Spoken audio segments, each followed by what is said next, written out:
Okay, well, welcome everybody to this panel discussion. We're really glad that you joined.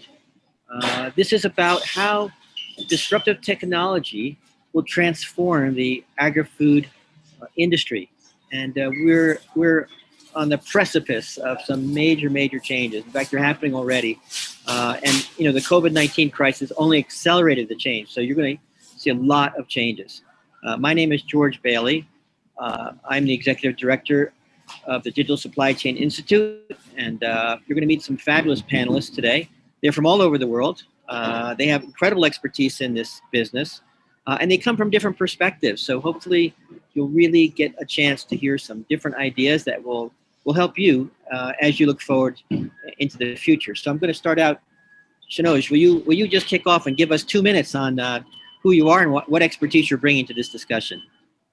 Sure. Thanks, George. Good afternoon, good evening. My name is Shanoj Chandroth. I'm leading digital technologies and innovation team in Olam.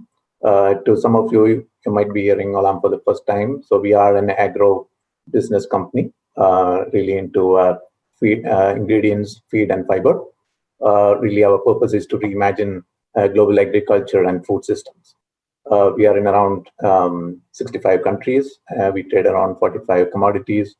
And I lead a digital platform team, really supporting one of our key strategic objectives across Olam. Thank you. Thank you. Thanks very much. Seema, let's go to you next. Give us some idea of where you're coming from.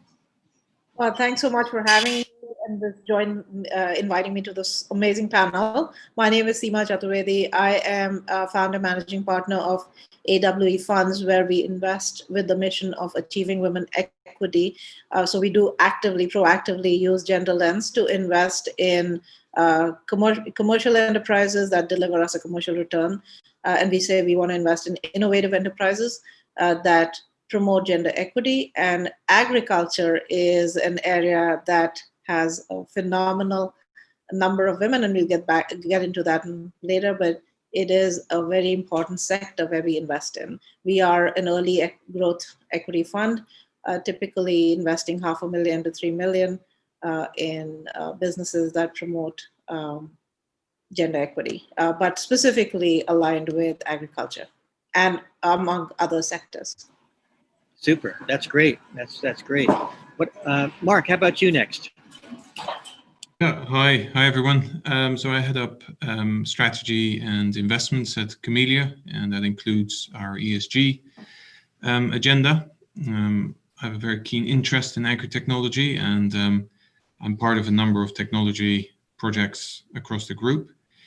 And I think for a group like ours, so Camellia, we are a large, mainly primary producer of tea, macadamia, and avocado. So in total, we farm about close to 50,000 hectares, and we have also a large number of indigenous forests. And agri-technology has a huge potential for a group like ours, but I would say we're very much at the beginning of adoption. So. Yeah, thanks. Thank you, Mark. That's great. Now I'm going to introduce Noslen next. I just want to say that this whole panel that we've put together here is being hosted by Finboot. I don't know if everybody here knows Finboot, that's great, but it's an emerging company. It's an amazing job in technology. They have state-of-the-art blockchain solutions, and Noslen actually works for Finboot. So Noslen, will you introduce yourself and tell us a little bit about your background? Hello to everyone. I'm Noslen. I am a developer manager at Finboot. As George say, at Finboot, we deliver blockchain solution for a variety of industry, but we are really focusing the agrotech industry. So I have an academic background. I spent some time in institutes, research, and university. I have a degree in physics and a PhD in quantum technology. But after that, I moved to industry, first to the aerospace industry, more focused in a nanosat company, working in agri-tech, developing and in the commercialization of new solutions for the agri-food industry. And like the past year, I moved to Finboot to bring all this insight to the company and try to combine all this tool of remote sensing, satellite, and blockchain technology to deliver value to the agri-tech industry. So it's a pleasure to be here. Yeah, thank you, and thank you all for joining. I'll do a quick introduction. I'm the executive director of the Digital Supply Chain Institute, which is part of the Center for Global Enterprise. And for those of you who don't know us, we're not for profit. We're headquartered in New York, Park Avenue, but we work everywhere.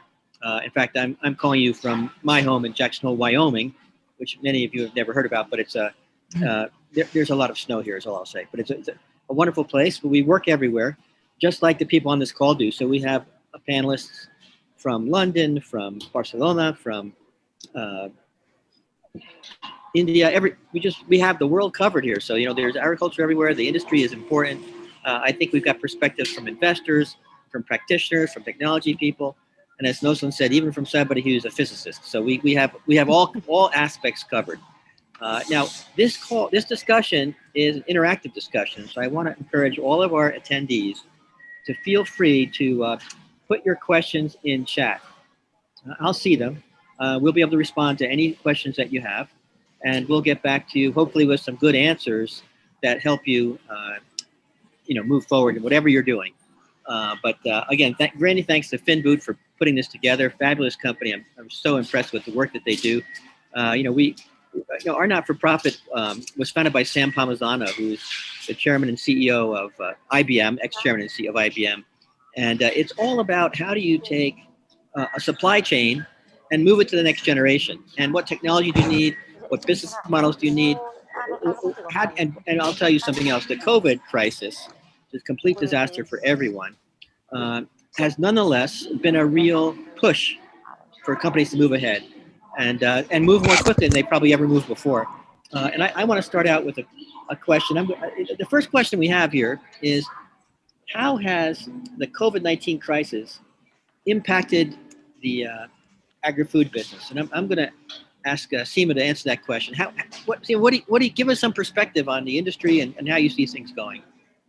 Well, thanks, George. And as you would expect, since we invest money, we've been obviously on top of what's happening in the agri space. Let me, for everybody's purpose, we, by the way, for clarity, we invest in India, and I want to, in the context of India, present set the scene for what's happening. So just to give you some big picture numbers, in the context of India, which I think is reflected in most of the developing world, being an agrarian society, there's about 263 million farmers. There's about 328.7 million hectares of geographical area. The average size of the land holding is about a 1 hectare. So you can see that for the most part, the farm holding is a very small size. And 80% of the farms, 70 to 80% of the farms are mostly in that, as reflected therefore by the average size of the land holding. Why is all this important and relevant? Because when COVID hit, these people did not have the wherewithal and the sophistication to handle what COVID was dealing out to all of us. And a lot of people were caught extremely flat-footed. Supply chains are massively disrupted. They do not have, deeply laid out logistics. They could not procure their own inputs, seeds, fertilizers, etc. And it became a pretty nightmare situation. Now, recognize all that this is not a good to have, but a must-have industry, as in we all need food. And so a few things came out. Despite the massive disruption COVID caused, a few things got accelerated, which I would say are making us look at ag tech even more. And I'm sure we'll have a deeper discussion on technology, but as investors, recognize that 5 years ago, nobody was really talking about ag tech. At least we weren't. We were talking about agriculture, but in the traditional sense. What COVID has done is, one, in the context of India, as a case study, sent migrant workers back home. And these are people who were flocking the cities are now being forced to go back home. Most of these are young, digitally literate people, and they're saying, okay, so what do we do now that we're back home? Because back in the day, as a person affectionately put it, it's not my words, I'm quoting, that only the people who could not get anything else in the city would stay back in the village. And now all these people are flocking back. So the silver lining is a digitally literate population is returning back home. And that is what is making them sit up and say, how do we now employ technology to the best of our abilities and advantage? And that has really accelerated the adoption of ag tech solutions. And to me, that is a silver lining, because when you have this low level of farm holding where you really cannot deploy any serious consolidated technology in a meaningful manner, adopting these data digital trans driven models becomes great. So I am cautiously optimistic, and my optimism is backed by the fact that we are making active investments in ag tech. So while there is pain, I think the fundamentals are forcing us to adopt technology that we were kind of kicking the can on. Now the imperatives are in our face, and I see that as a positive. I agree. I agree completely with your comments, especially the idea that now people know you have to make technology investments in order to make progress. It's really it's really clear. Any of our other panelists want to comment on this overall issue of the agri-food industry and how COVID-19 is shaking things up? Yes, sure. Let me do a quick point. I think that the major crisis came when we have to move to remote. So not only in the agri-food industry, in all industry, we have to move to remote working. And when you think about agri-food, how can you be prepared to this? No, because you have to go to the fields, you have to check the crops. It's a really difficult situation. And from the point of view of us as a technology provider, we have been that the industry have been aware of problem. They start to try to get more digital to front this kind of problem. But the crisis of COVID is increasing this, and now people is realizing that we need technology and we need a way to report and assessing the data remotely. And I think this is one of the main problem of the COVID, that we have to go to remote. Yeah, I think that's a big issue, and the transformation in the workforce worldwide is amazing. But yet in agriculture, of course, there's a lot of jobs that you can't do remote. You have to be in the field, or you have to be. But one thing I want to ask you, Noslen, before we go to the next question is, I know that you are very familiar with satellite technology, and you can understand how that technology could impact this business. And I personally am very excited about this. I think it's going to have a huge impact on the agricultural market. And companies like SpaceX are launching a huge cloud of low Earth orbit satellites. It's going to be, 35 or 38,000 satellites. It's going to be incredible coverage and low bandwidth costs, and low latency because these satellites are close to you. And you can observe things about crops and weather you couldn't otherwise get. Noslen, do you have any comments on how you might think about satellite technology, Earth observation, and how it fits in with the other technologies that we're talking about? This has been a really good moment, I say, for satellite technology. And it's because now it is accessible to all of us, because we have all these huge constellation, and the cost is not so big. So farmer can have access to this kind of technology. And I think it's great because you can have a lot of information about the crops. So using one satellite image and combine this with new technology as algorithms, as machine learning techniques, and this is something that have bringing opportunities to the farmers. And we have seen this with one of our clients, Fidesterra, that they are using satellite image to feed in our system, in the blockchain ecosystem, and to empower the farmers about their crops, and to make sure that they do sustainable practice, and they can do preventive actions with the crops. And this is this is one of the major, I will say, of the major change in the digitalization of the agri-food industry, the advance of the satellite industry. Yeah, I'm sure you're right about that. We're going to really see how this unfolds as these satellite constellations get implemented. I think it's going to be exciting. Mark, please go ahead.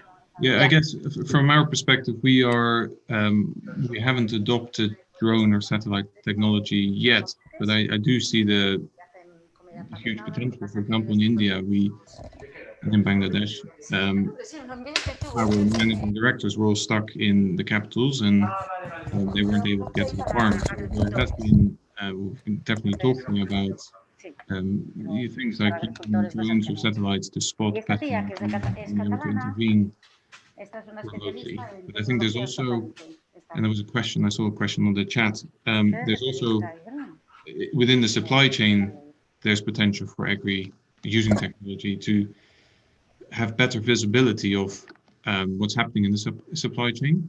So, what's coming off the field, how much supply is coming off the field, what's demand, where's demand coming from, and being able to, in these kind of situations where suddenly there's no demand for food service because restaurants, etc., are shut, having that visibility quickly will be important.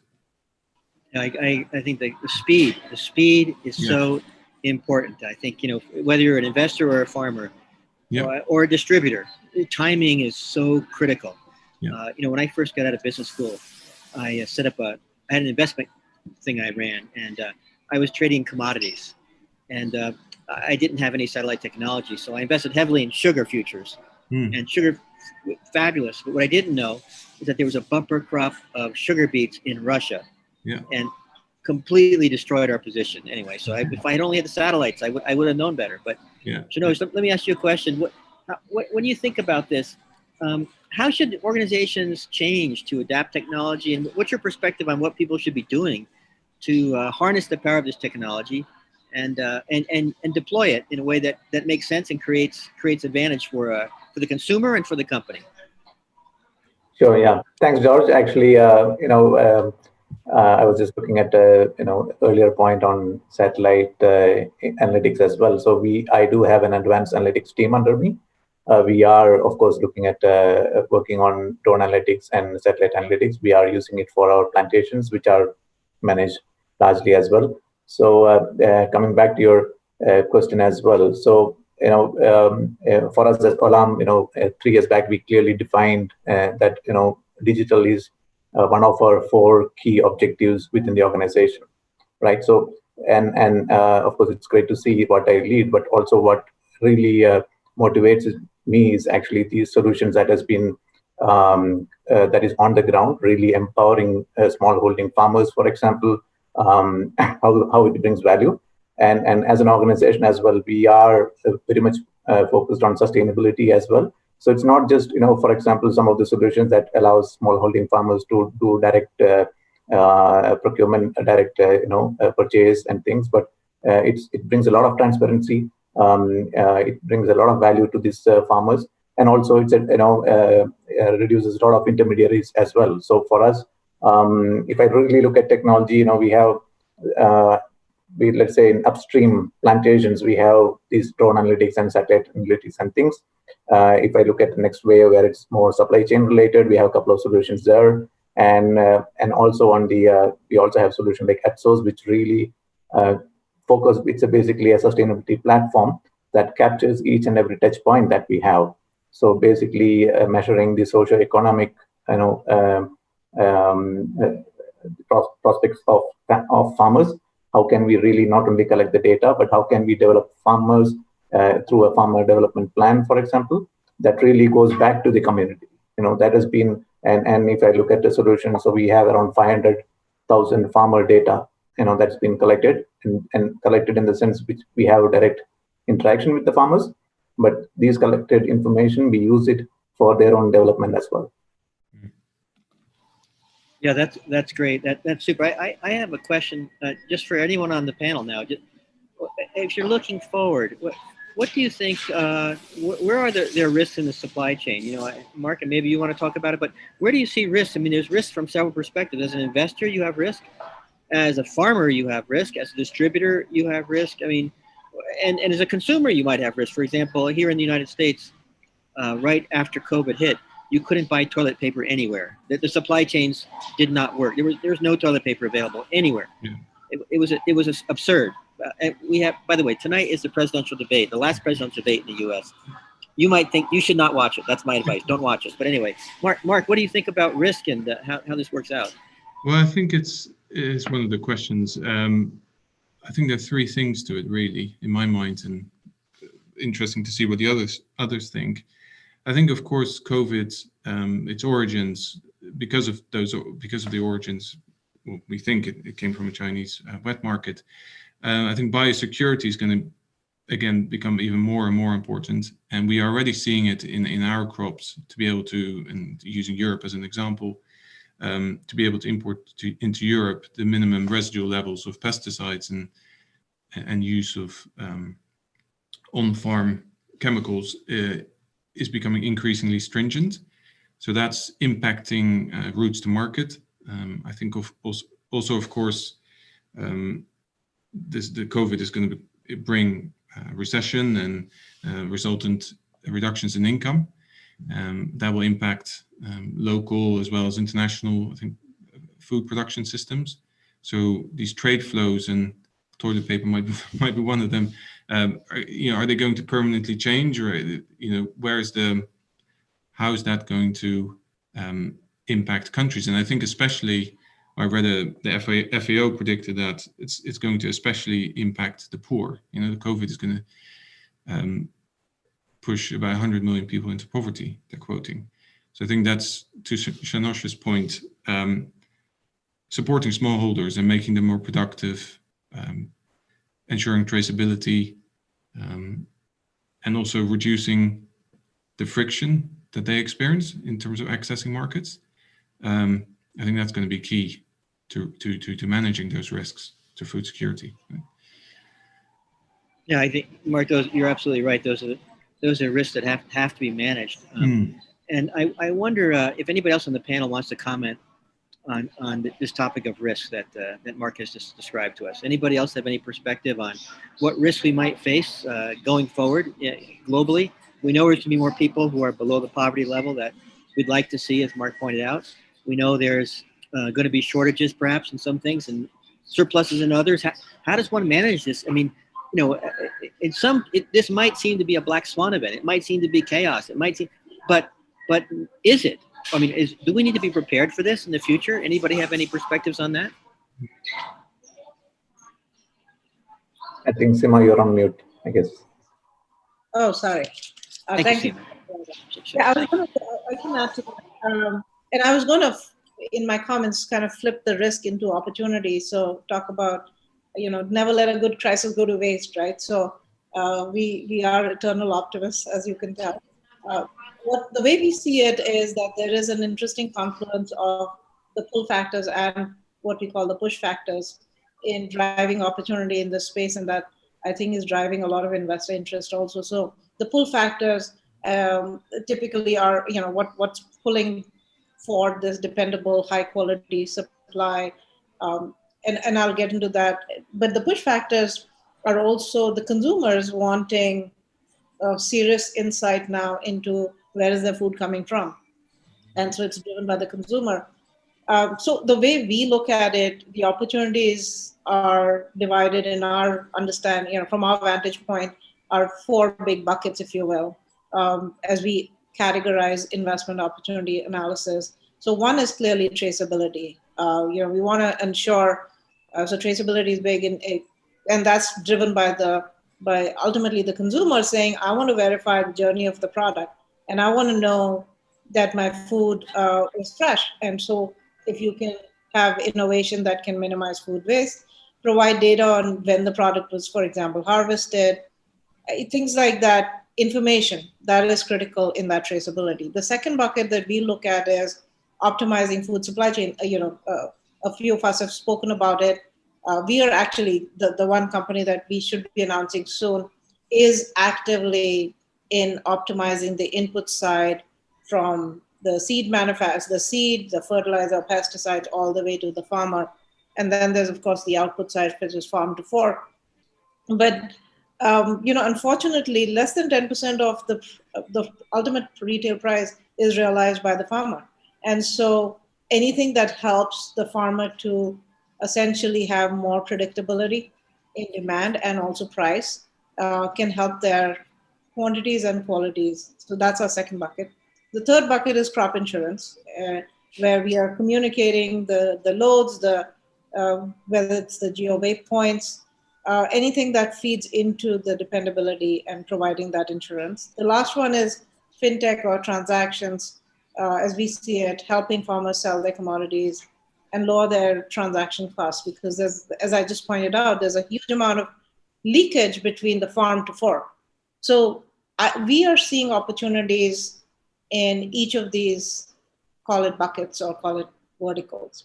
And that's where we see these opportunities as a way to address the risks that Mark just spoke of. That's a very thorough answer, and I think a good coverage of the risk issue. But I got to ask Noslen something here, because I've had some experience, working actually with Finboot in the blockchain space. Do you see blockchain as part of the solution stack in any of these issues, any of the risk issues, like traceability that we've talked about? Is blockchain part of the solution? Is that part of how we should change our supply chains, or do we need another solution? So Noslen, what do you think? Absolutely, George. I think we have a lot of solutions. We have a lot of digital technologies available now that people are possible to access. But I think blockchain is key in this ecosystem, because you need trust. And when we talk about trust and when we talk about share and a secure way to share information, blockchain came up. So I think blockchain technology is key now. Because it's important to connect all the stakeholders in the supply chain. And when we talk about agriculture, we are going from a really small farmer with a low digitalization, but we finish in the really big enterprises with a lot of technology and interactions where you need trust and you need to share your data.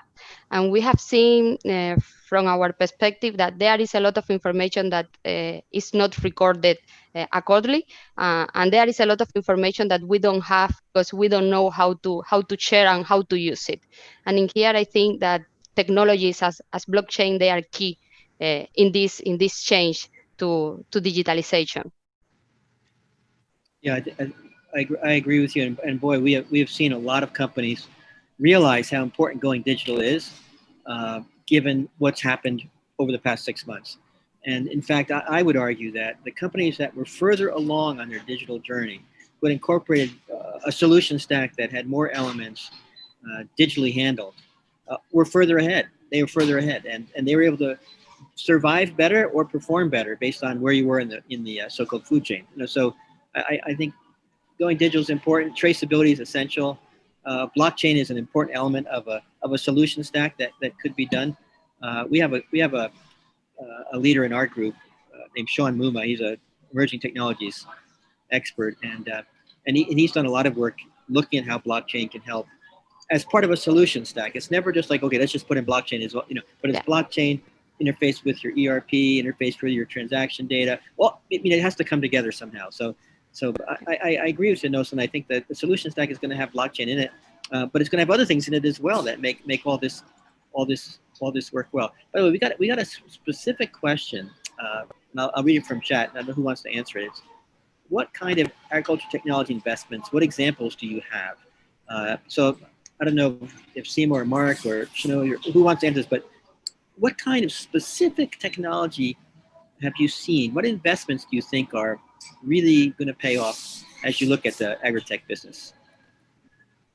So I can reference the one investment. I can't name it because we haven't announced it, but it is very relevant to the question being asked. Essentially, while the company is in the business of optimizing supply chain, but what we've noticed is its ability to capture data from the farmer. So what they're doing on the input side, excuse my phone that's ringing. I obviously didn't mute that. apologies for that. What we are seeing is on the supply chain, so he's optimizing on the input side, taking from seeds, fertilizers, pesticides, going to the farmers. But what he's doing in the process is gathering all that data of the farmers. And what he's then overlaying through technology is soil testing advisory, crop advisory, and also building a platform that then becomes, with the data that he's capturing.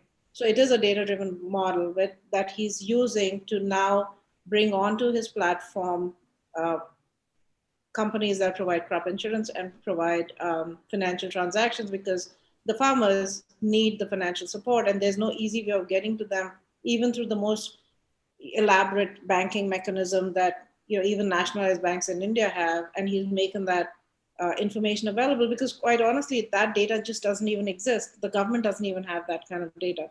So we are bullish because he's doing very interesting things in the crop advisory. He's evaluating, in addition to the soil testing, etc., the heat maps of saying, where is what nutrients are needed, what you should be planting to ultimately increase crop yield and price realization for the farmers. So it's all driven by that. And what can he do to crowd in on his platform services that will enable increase in crop yields and better price realization for the farmers. So that's what's driven us to invest in this company.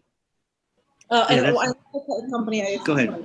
They just completed the supply chain. The other company we're looking at very closely is, again, an area which is a supply chain area concept as well, which is grain logistics. And that is beyond broken for the most part. And what they're doing is creating a marketplace, optimizing truckloads between routes, and especially very relevant in COVID times, because as it is, truckloads are difficult to get by, and you can send from point A to point B a full truck, and then coming back it's an empty truckload. So looking at something like this is exciting for us. That makes perfect sense, and I think those are some good examples of places where people could invest.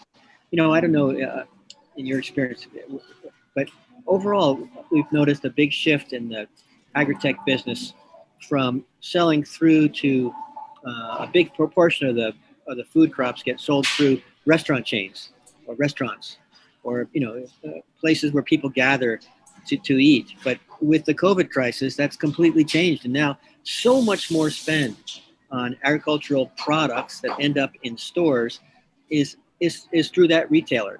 It's so you see that around the world, retail grocery stores have seen their volumes go up and their margins grow up, and they're making all kinds of money, and they have to. But the food producers have to shift from selling through that channel to, which is a high margin channel, back to the retail grocery channel. So I don't know if anybody wants to comment on that, but it's another huge change that's happened just in the past 6 months.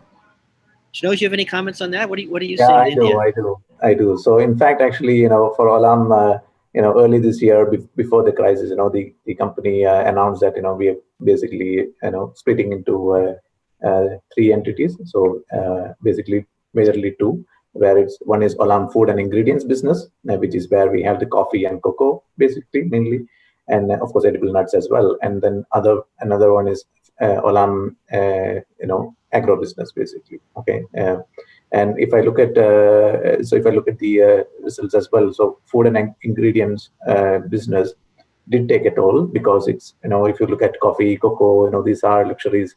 In the Q2, we see a dip in the consumption, which has impacted us. Whereas in the global agro business, wherein we have the grains business, basically, we see really an increase, basically. We see more countries at the country level really procuring grains and things. So, from our experience, as I said, it was just a strategic focus for us before, and not because of COVID as such, but we really wanted to, split the company into 2 focus areas. Whereas one, exactly what you said, George, more on the luxury or the restaurant business, coffee, cocoa, we see an impact.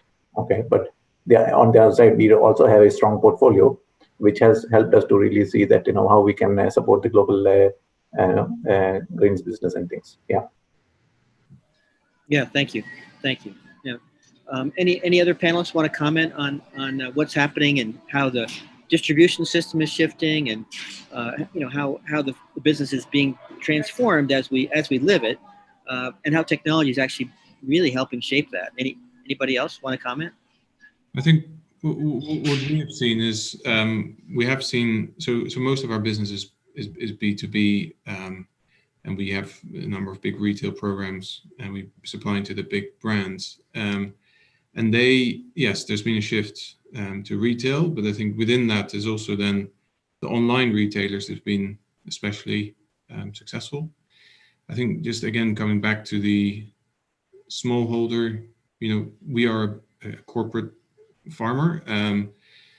We've benefited from that. We've got programs we well established. I think again the smallholders, a lot of their produce goes into food service. So again they've seen a decrease there, depending on the crop that you're talking about. But I think across the board for us, same macadamia has been impacted because it's a luxury product.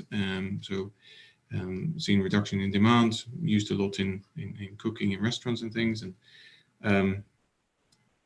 so yeah, that's broadly what we have seen.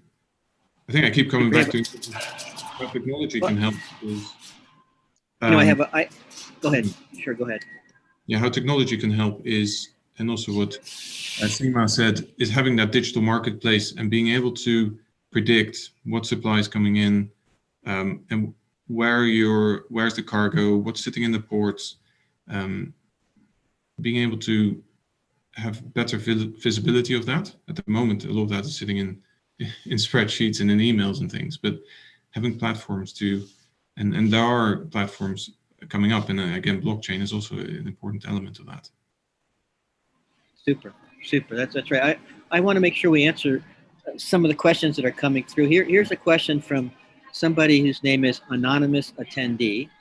And the question is, please explain the strategies that we're taking during COVID-19 on food safety and traceability systems in place in downstream operations such as manufacturing and food processing. So does anybody have any comments about what strategies were put in place to cope with COVID-19 on these downstream operations, manufacturing and food processing?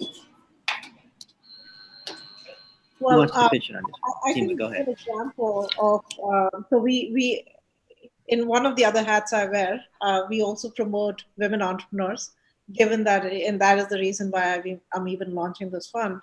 And so there's a huge dominance of women who are engaged in prepared foods.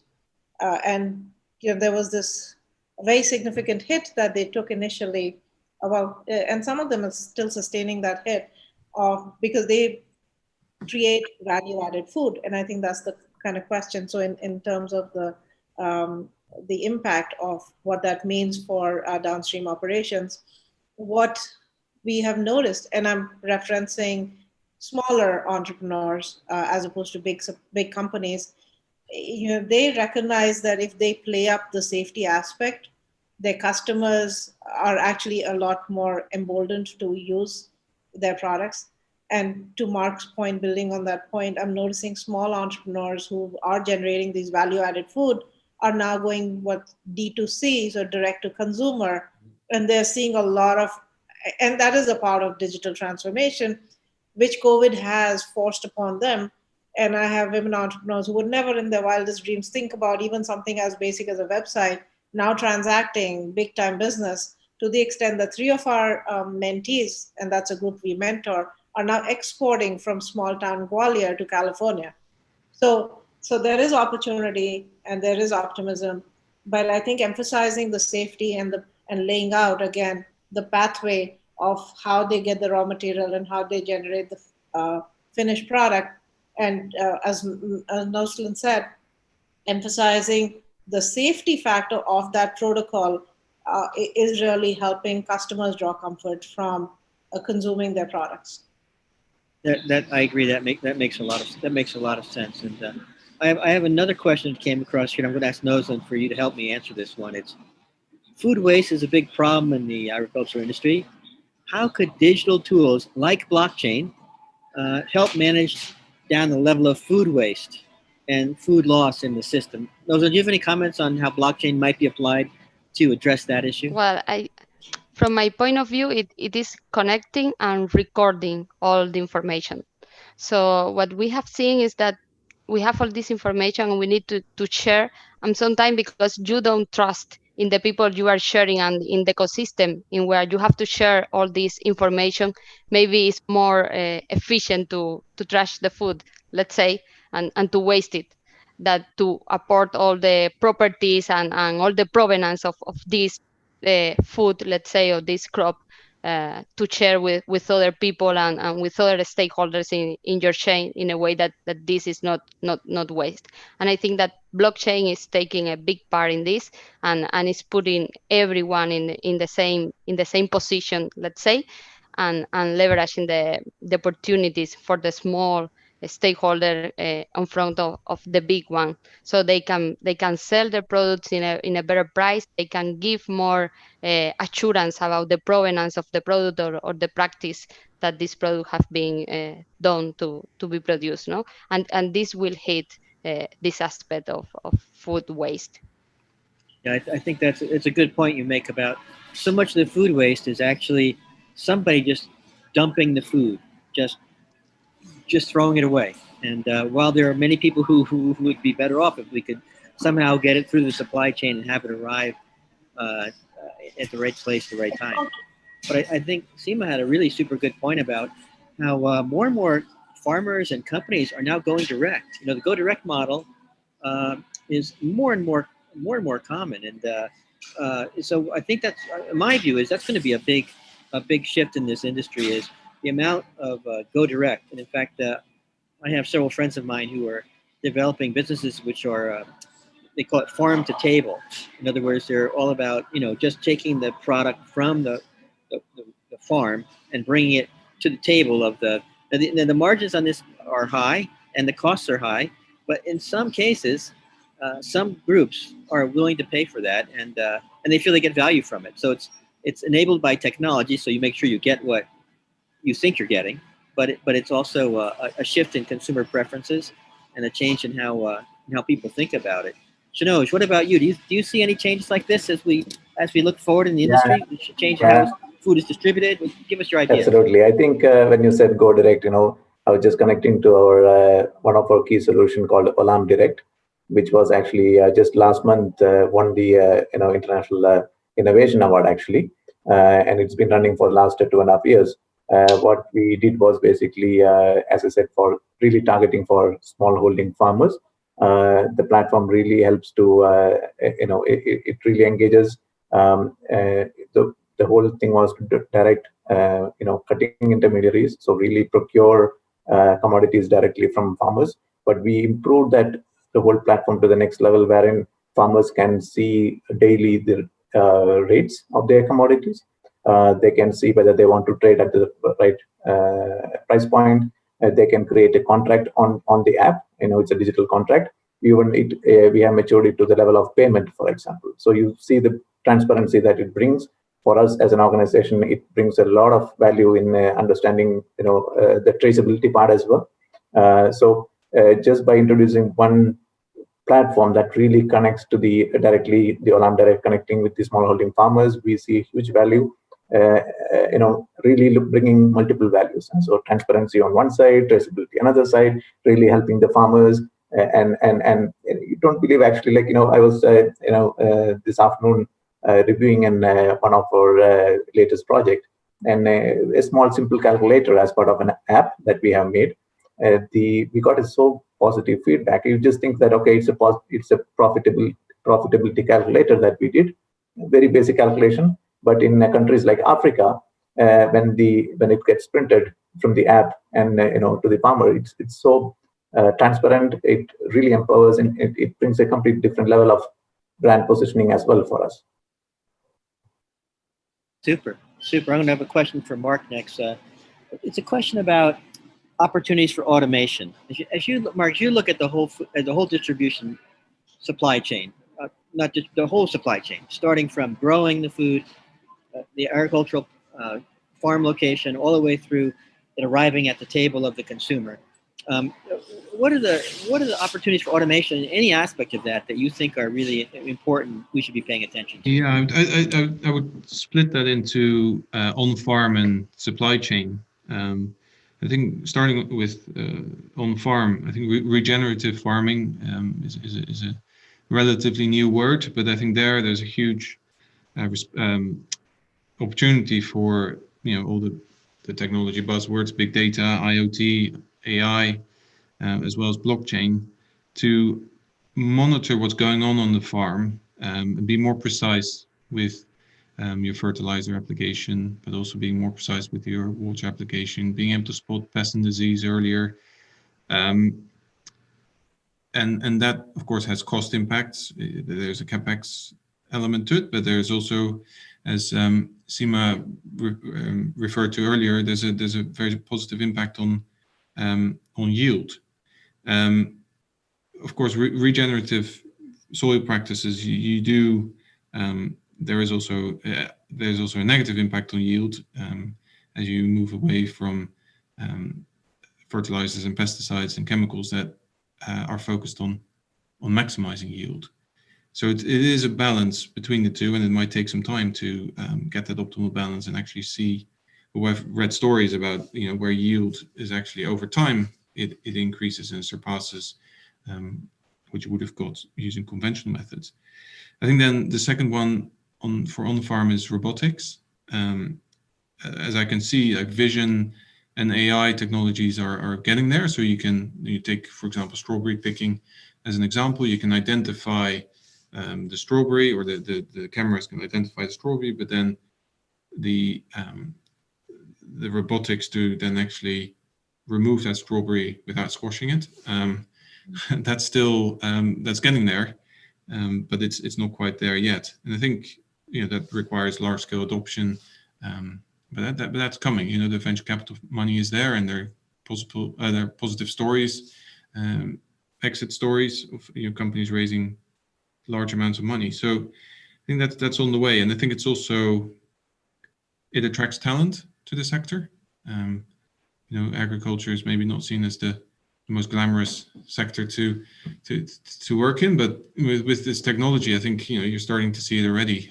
We talked to a company here, and they have a AgTech director on their board. So they're probably one of the earlier companies to do that. And but Shanoj also saying for a company like Olam, digital and technology becoming really important.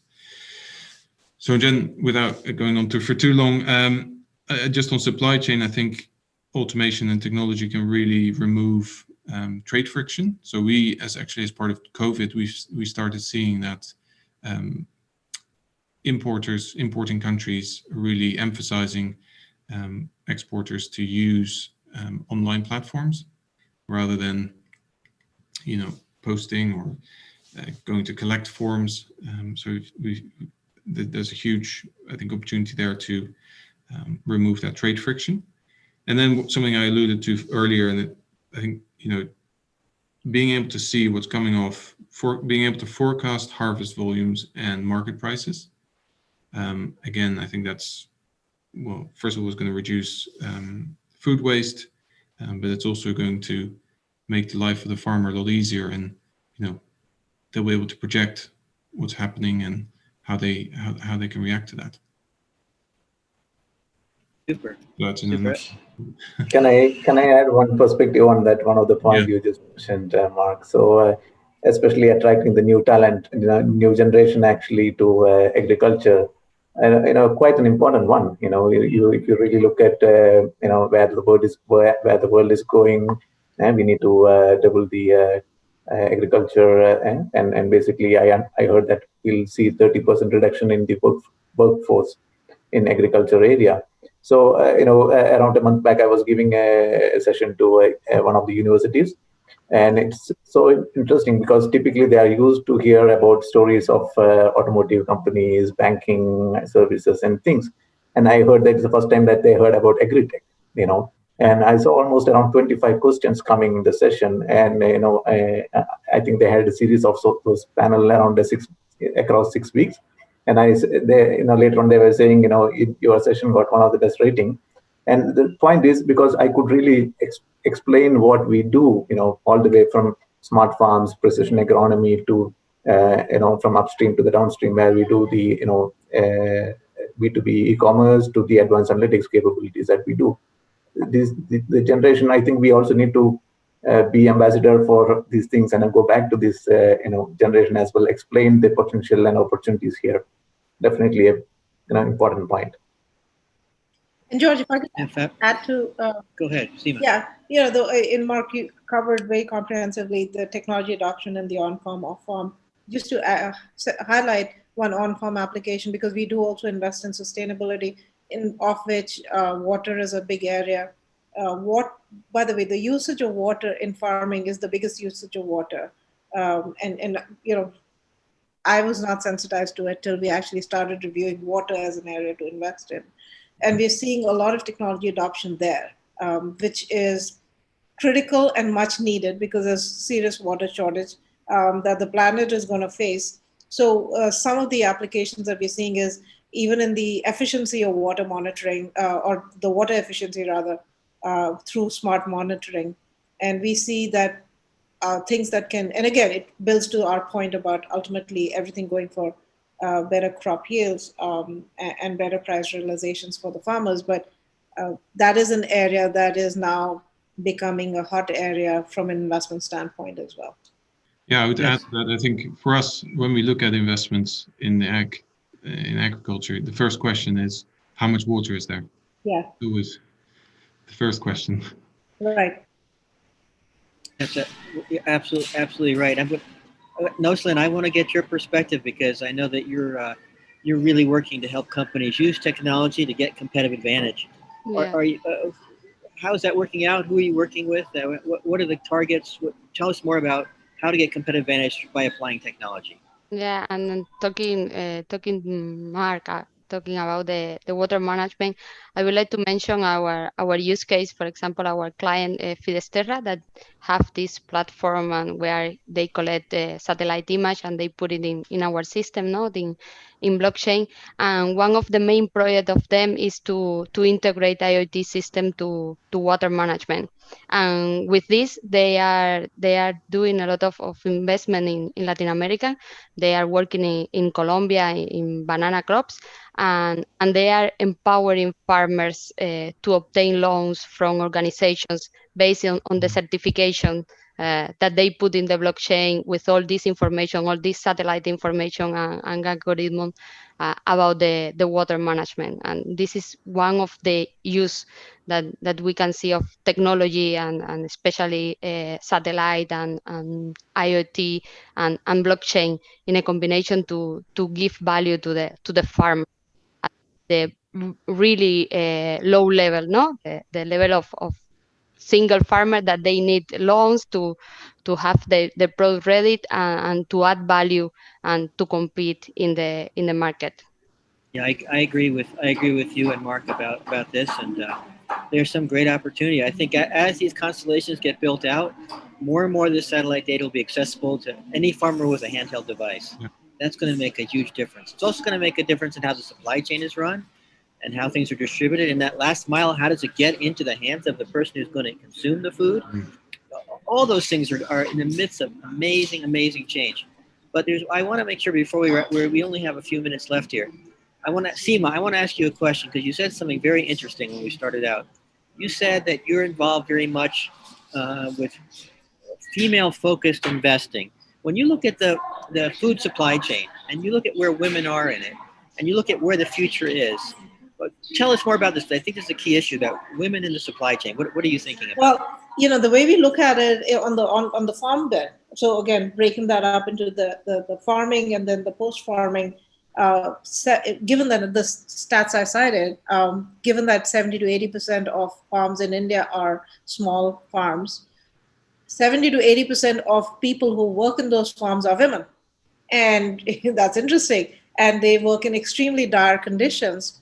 So if you want to bring in gender equity, farming agriculture is a phenomenal, and given just the employability potential of this sector, it is a great area to begin with. So whether it's on farm, and then if you look at the value-added food production, even at the farm gate or later in the entire chain, bring again 60 to 70 to 80%, depending on what space you're in, hire women. So if you want to drive any gender equity and any positive change, engaging them in a manner that compensates them more or in a more equitable manner is a great place to start. And that's why our fund is investing in agriculture, because, big picture, by 2050, it's predicted that there's going to be 9.8 billion people on the planet. They'll need food. We'll need to find a way to make that happen. And if there are women who are employed, let's empower them now. And that's the mission of our fund, is to do good and make money for all our investors.